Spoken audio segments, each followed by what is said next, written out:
আসসালামু আলাইকুম, সবাইকে শুভেচ্ছা জানাচ্ছি। মাসুম মাহবুব আবারও ব্রেকিং লাইভ সেশনে চলে এসেছি।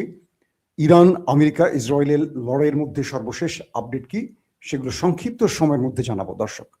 প্রথম যে খবরটি শোনাচ্ছি সেটি আপনারা বোধহয় লাইভ দেখতে পাচ্ছেন, অবশ্যই না। আমাকে একটু কমেন্ট করবেন যে সাউন্ড এবং ভিডিও ক্লিয়ার দেখতে পাচ্ছেন কিনা, শুনতে পাচ্ছেন কিনা, আমাকে একটু কমেন্ট করে জানান। আওয়াজ শোনা যাচ্ছে না? কে লিখছেন ভাই? আওয়াজ কি শুনতে পাচ্ছেন আপনারা? আপনারা কি আওয়াজ শুনতে পাচ্ছেন? আমি তো এখানে দেখতে পাচ্ছি আওয়াজ শোনা যাচ্ছে।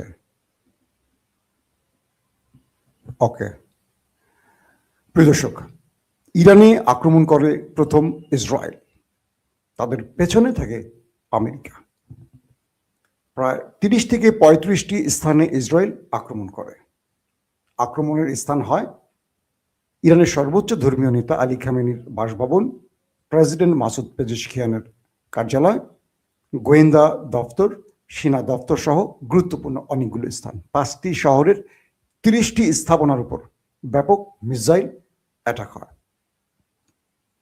এরপর তেল আবিবের মধ্যে সতর্কতা জারি করা হয়। পুরো তেল আবিব রেড অ্যালার্ট জারি করা হয়। তাদের জনগণ বাংকারে আশ্রয় নেয়।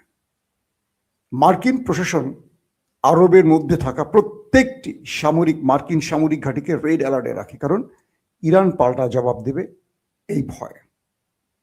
30 থেকে 35 মিনিট পর ইরান প্রথম দিন, আমাদের ইসরায়েল ইরান প্রথম যুদ্ধে আমরা দেখেছি যে একটা সময় নিয়েছিল ইরান। এবার ইরান কোনো সময় নেয়নি। 30 থেকে 35 মিনিট ওয়েট করে ইরান একযোগে অ্যাটাক শুরু করে। ইরান তেল আবিব সহ দখলদারদের বেশ কিছু গুরুত্বপূর্ণ জায়গাতে তারা হাইপারসোনিক ব্যালিস্টিক মিসাইল একসাথে অ্যাটাক চালায়। কয়েকটি সূত্রের বরাতে তেল আবিবের ভেতরে কয়েকটি গুরুত্বপূর্ণ জায়গায় শুধু জ্বলতে দেখা যাচ্ছে এই মুহূর্তে, কারণ ইরানের সফল অ্যাটাকগুলো তেল আবিবের একদম হৃদয়ের মধ্যে গিয়ে হিট করেছে। এখানেই শেষ নয়, ইরান এরপর আরবে মধ্যপ্রাচ্যে থাকা প্রত্যেকটি মার্কিন ঘাঁটিকে টার্গেট করে। বাহরাইনে মার্কিন যুক্তরাষ্ট্রের সবচেয়ে বড় যে লজিস্টিক সেন্টারটা, এটাকে উড়িয়ে ফেলেছে ইরান। পাশাপাশি আবুধাবি, পাশাপাশি কাতার, কুয়েত এবং সৌদি আরবে মার্কিন যে ঘাঁটিগুলো আছে প্রত্যেকটাতে হিট করেছে ইরান। অর্থাৎ ইরান যে কথাটি দিয়েছিল যে আমরা আক্রান্ত হলে আরবের একটি মার্কিন ঘাঁটিকেও অক্ষুণ্ণ রাখবো না, সেই কথা তারা রেখেছে মাত্র 30 থেকে 35 মিনিটের মাথায়। কাতারে, কুয়েতে, আরব আমিরাতে, বাহরাইনে, সৌদি আরবে কোনো জায়গায় বাদ দেয়নি ইরান। যতগুলো মার্কিন ঘাঁটি আছে তার লক্ষ্যের মধ্যে প্রত্যেকটিতে হিট করেছে ইরান।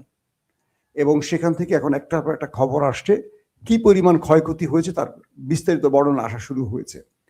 আমরা এই মুহূর্তে আপনাদের জানাতে পারবো না যে কার হামলায় কতটুকু ক্ষতি, কতজনের প্রাণ গেছে। তবে ইরানের কয়েকটি সূত্র দাবি করেছে ইরানের সর্বোচ্চ নেতা আলী খামেনি নিরাপদ আছেন, সুস্থ আছেন। প্রেসিডেন্ট মাসুদ পেজেশকিয়ান এখন পর্যন্ত তিনি নিরাপদে আছেন। এবং বলা হচ্ছে যে আহমেদি নেজাদ, ইরানের সাবেক প্রেসিডেন্ট, আপনাদের মনে আছে মাহমুদ আহমেদি নেজাদ, তার বাড়িতে হিট করেছে দখলদার বাহিনী। এবং গোয়েন্দা দপ্তরে হিট করা হয়েছে। এখনো সেখানকার আপডেট পাওয়া যায়নি যে সেখানে কি ক্ষয়ক্ষতি হয়েছে। তবে তেল আবিবের কিছু ছবি আমি দেখেছি যেখানে ইরানের মিসাইল হিট করায় সেখানে জ্বলছে আগুন, দাউ দাউ করে জ্বলতে দেখা গেছে। ইরানের শহরেও কিছু আগুনের ছবি আপনারা ইতিমধ্যে সোশ্যাল মিডিয়া দেখেছেন। এখন পথ দুটো খোলা। ইরান যেই রিটালিয়েটটা করেছে, পাল্টা প্রতিঘাতটা করেছে, এটা আমেরিকা বুঝিনি যে ইরান এত দ্রুত মার্কিন ঘাঁটিগুলোকে টার্গেট করবে। ইরান মনে করেছে যে হয়তোবা ইসরায়েল হিট করবে, ইসরায়েলের পেছনে তারা থাকবে, তারা বিষয়টিকে দেখবে একভাবে। কিন্তু এই মুহূর্তে যে বিষয়টি ঘটছে সেটা হলো ইরান একসঙ্গে দুটো দেশের সাথে খেলছে।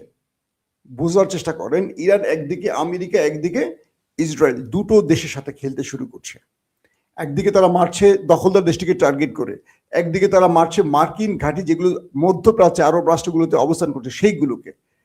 এখন অপেক্ষা সবার, ইরান তার সবচেয়ে বড় সারপ্রাইজ বুঝছেন কোনটা?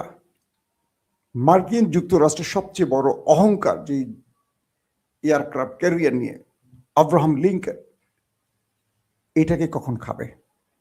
বলা হচ্ছে আমেরিকা ইরানের মধ্যে বড় পরিসরে আক্রমণের জন্য এই আব্রাহাম লিঙ্কনকে একদম ইরান সীমান্তে নিয়ে আসছে। আগে যেখানে ছিল তার চেয়ে বেশি নিকটে নিয়ে আসছে এবং সেখান থেকে এখন পুরো ইরানের ভেতরে বড়সড় হামলা করবে।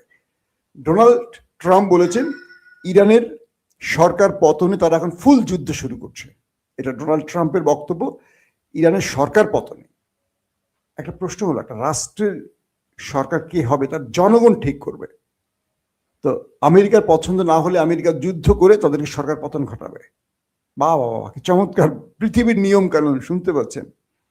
তো এখন তারা মার্কিন প্রশাসন, প্রেসিডেন্ট ডোনাল্ড ট্রাম্প বলেছেন যে তারা ইরানের সরকার পতনের জন্য ফুল দমে ফুল স্কেল যুদ্ধ করবে এখন।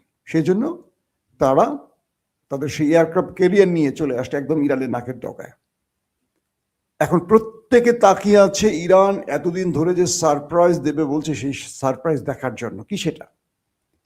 চীন এবং রাশিয়ার অ্যাডভান্স কোনো মিসাইল বা কোনো বিশেষ আলু পটল ইরানের কাছে রয়েছে কিনা, যেটা দিয়ে আমেরিকার এই অহংকারকে ডুবিয়ে দেবে। ইতিমধ্যে ইরান তার খেলা শুরু করছে। আপনাদেরকে বলছি যে সৌদি আরবের মতো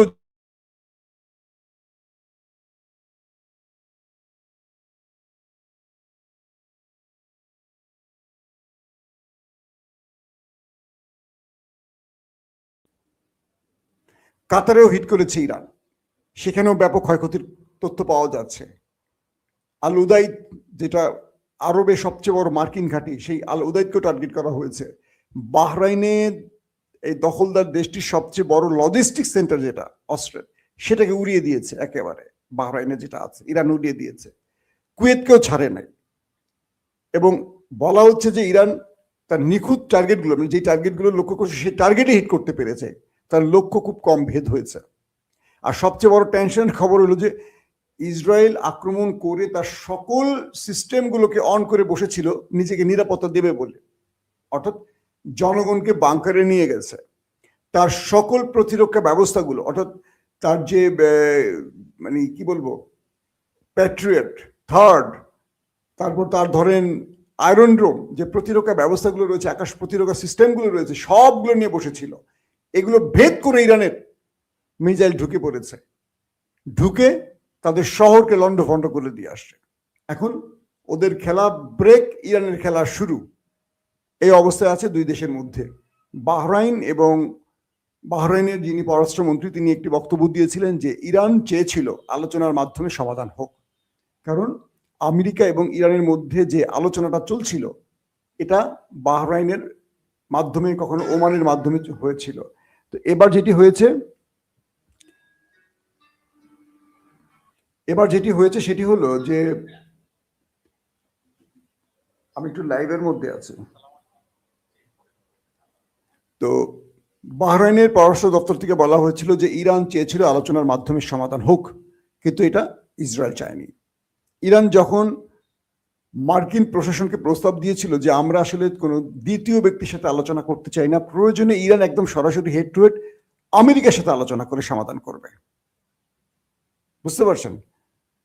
এবং আমেরিকার সাথে আলোচনা করে ইরান সমাধান খুঁজবে, এই কথাটা যেমন জানানো হইলো, এই তথ্যটা ইসরায়েল জানার সঙ্গে সঙ্গে কিন্তু আক্রমণ শুরু করছে। কারণ ইসরায়েল চায় যে আমেরিকা কোনোভাবে যেন আলোচনা টেবিলে না যায়, একটা আক্রমণ করতেই হবে। এই খেলাটা খেলছে কিন্তু দখলদাররা, এবং এই সুযোগটি তারা কাজে লাগিয়ে দুম করে আক্রমণ করে দিয়ে যুদ্ধ শুরু করে দিয়েছে। তার মানে আলোচনার টেবিলে আর ইরানকে রাখতে চায়নি দখলদাররা, আর ট্রাম্প পাগলা এই ফাঁদে পা দিয়েছে। এখন দেখার বিষয় কি হতে পারে, কি হতে যাচ্ছে। দর্শক, আমরা চেষ্টা করব প্রতি মুহূর্তের আপডেটগুলো আপনাদের দ্রুত দিয়ে পৌঁছে দেওয়ার জন্য। এখন আমাদের কাছে বিচ্ছিন্নভাবে অনেক খবর আসতেছে, এবং যে পরিমাণ খবর আসছে আসলে কনফার্ম হয়ে আপনাদের দিতে একটু সময় লাগবে আমাদের। তো আমরা চেষ্টা করতেছি আমাদের মধ্যপ্রাচ্যে যারা আমাদের সাংবাদিক বন্ধুরা আছে তাদের মাধ্যমে কিছু তথ্য জানার জন্য। বিভিন্ন জায়গায় যে ছবিগুলো পাইছি ইরান কিন্তু মাশাআল্লাহ বেশ বড়সড় অ্যাটাক করছে, খুশি হওয়ার মতো অ্যাটাক কিন্তু ইরান করছে। এই খবরগুলো একটু রাত হবে দিতে আপনাদের, কোথায় কি আমরা পুরো বিষয়গুলো তথ্য নিয়ে আপনাদের ইনশাল্লাহ আবার জানাবো। আরবের যারা বিশ্বাসঘাতকতা করবে, ইরান বলছে ওদের কাউকে আর ছাড় দিবে না। এই প্রথম আরবের সবগুলো রাষ্ট্রকে টার্গেট করছে ইরান একসঙ্গে। প্রত্যেকটি দেশে হিট করছে ইরান। এটা কিন্তু বিশাল খবর, হালকা পাতলা খবর না। এবং দুইটা দেশের সাথে ইরান একা লড়তেছে, বুঝতে পারতেছেন কত বড় কলিজা নিয়ে নামছে ইরান। সো থাকুন, সাবস্ক্রাইব করুন, ফেসবুকে থাকুন, ইউটিউবে থাকুন, প্রতি মুহূর্তের আপডেট নিয়ে আমরা হাজির হবো ইনশাআল্লাহ। দোয়া করবেন ইরানের জন্য, আমাদের সবার জন্য। আল্লাহ হাফিজ।